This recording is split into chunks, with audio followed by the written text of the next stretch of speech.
nous abordons maintenant des articles concernant la séparation des pouvoirs. Tout d'abord l'article 16 qui dit ceci. Toute société dans laquelle la garantie des droits n'est pas assurée, ni la séparation des pouvoirs déterminée, n'a point de constitution. Cet article 16 est fatal. Il est fatal parce que, à sa lecture attentive, nous pourrions très bien en conclure que tout le texte de la Constitution du 4 octobre 1958 est nul et non avenu, ou tout au moins qu'il ne peut pas, du point de vue de la DDHC, prétendre à être nommé une Constitution pour un pays comme la France. En fait, que dit cet article 16? Il dit que toute société dans laquelle la séparation des pouvoirs n'est pas déterminée, n'est pas établie, est réputée ne pas avoir de constitution. Et que dit le texte du 4 octobre 1958? Alors, ici, nous anticipons, mais il le faut pour la bonne compréhension de notre propos. Il dit que le pouvoir législatif, c'est-à-dire le pouvoir d'édicter des règles coercitives, est quasiment entre les mains du pouvoir exécutif qui, donc, de ce fait, en même temps, a le droit d'édicter des règles et le droit de les faire appliquer. Nous n'entrerons pas dans le détail des articles qui établissent formellement cet amalgame des deux pouvoirs, notamment les articles 37 et 39 de la Constitution du 4 octobre 1958, et des artifices législatifs qui le confortent, et qui feront l'objet du chapitre suivant de cette étude. Nous nous bornons aujourd'hui à constater que cet article 16 de la DDHC invalide, ni plus ni moins, tout le reste de la Constitution française pour la raison essentielle que cette Constitution française ne détermine pas la séparation du pouvoir législatif et du pouvoir exécutif. Elle ne le détermine pas clairement. Donc, nous appliquerons un grave point de pénalité pour incohérence. Pour incohérence, ce qui est peu dire.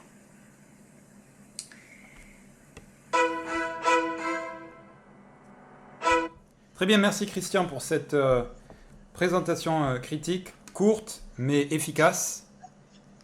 Et si je peux prendre mon tour de parole en premier cette fois, eh bien je n'ai pas grand-chose à rajouter. Tu soulèves un lièvre fondamental qui, comme tu dis, invalide la Constitution française. Et donc on est dans la situation actuelle, on est dans une impasse, puisqu'il n'y a pas de séparation claire entre pouvoir exécutif, rappelle-moi. Législatif et exécutif. Notamment, voilà. Sans parler du judiciaire. Je voudrais t'interroger sur toute société dans laquelle la garantie des droits n'est pas assurée. Cette première partie, tu ne l'as pas critiquée. Il n'y a rien à dire là-dessus? Non. D'accord. Très bien. Eh bien, merci beaucoup. Pour moi, maintenant, c'est clair. Luc, est-ce que tu as quelque chose à dire peut-être sur cet article 16?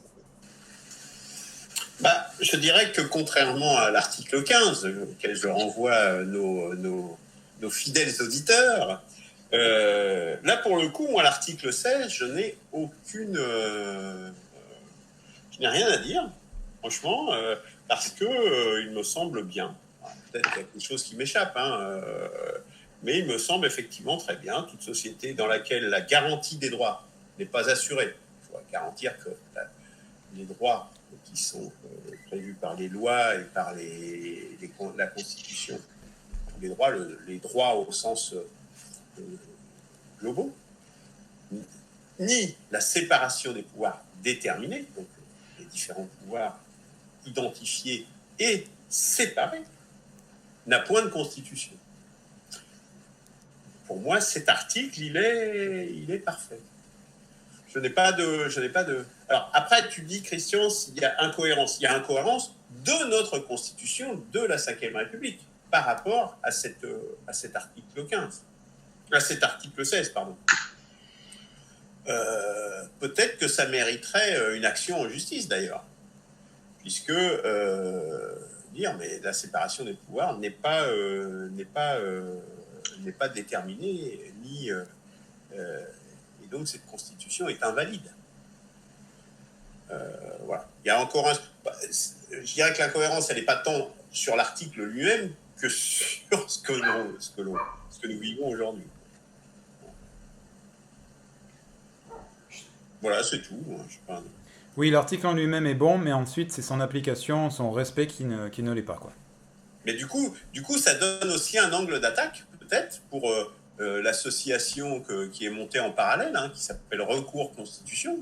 Ensuite, pour en faire la publicité ici, que nous animons également avec Christian par ailleurs.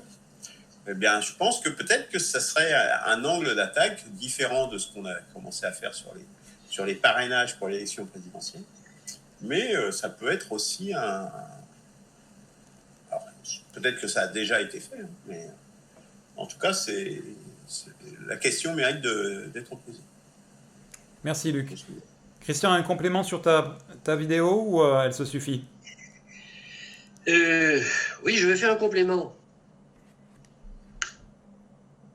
Donc, tout comme l'article 15 de la DDHC, qui a fait l'objet d'une discussion précédente, cet article 16, effectivement, est excellent.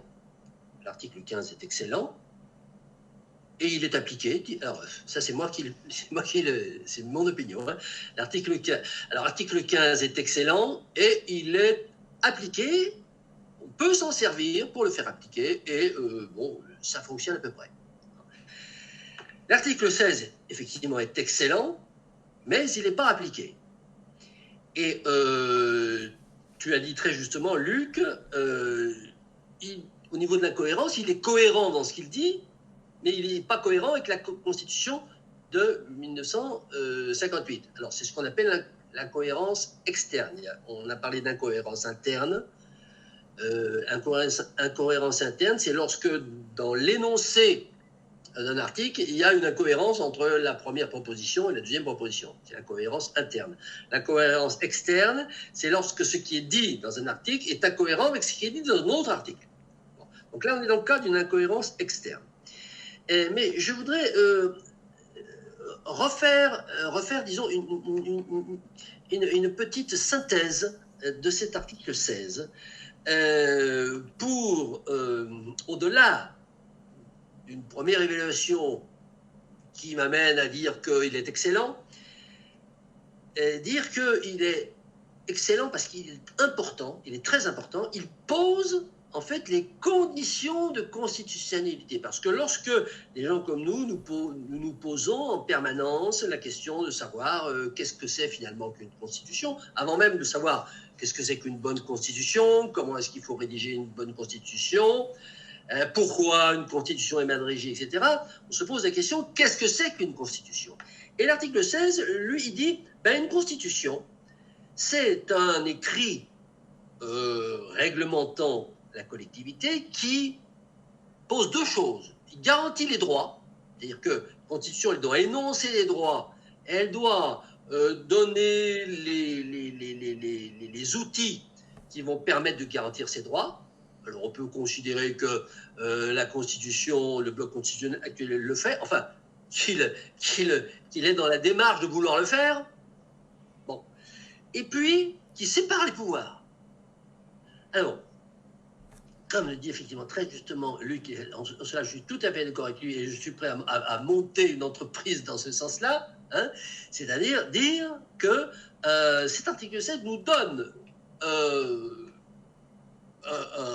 une preuve, nous donne un élément pour attaquer le texte du 4 octobre 1958 en inconstitutionnalité sur les points disons, qui concernent la description du pouvoir législatif, du pouvoir exécutif et accessoirement du pouvoir d'ailleurs judiciaire.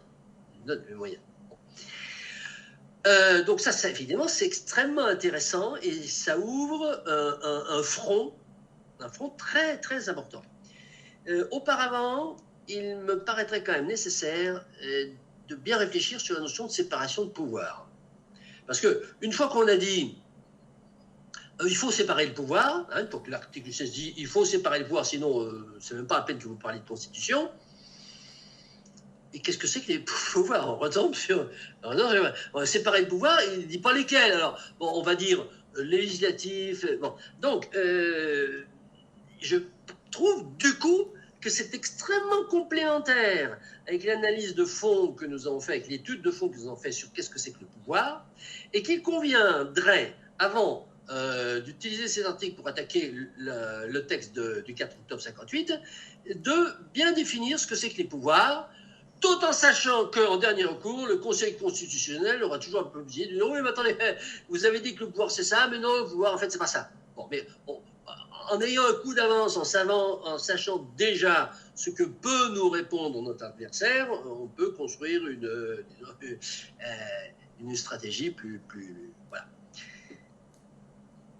Très bien. Alors, et puis on est terminé là-dessus. Effectivement, dans la vidéo, je dis que on ne va pas étudier ce qu'il y a dans le texte de 58, mais c'est dans le texte de 58 sur la séparation des pouvoirs, mais c'est très clairement des articles extrêmement précis qui sont cités. Et pour faire court et simple, c'est l'article 39 qui dit grosso modo que la loi elle est faite par l'exécutif, hein, et l'article 37 qui dit que l'exécutif il crée lui-même son domaine législatif avec le domaine réglementaire.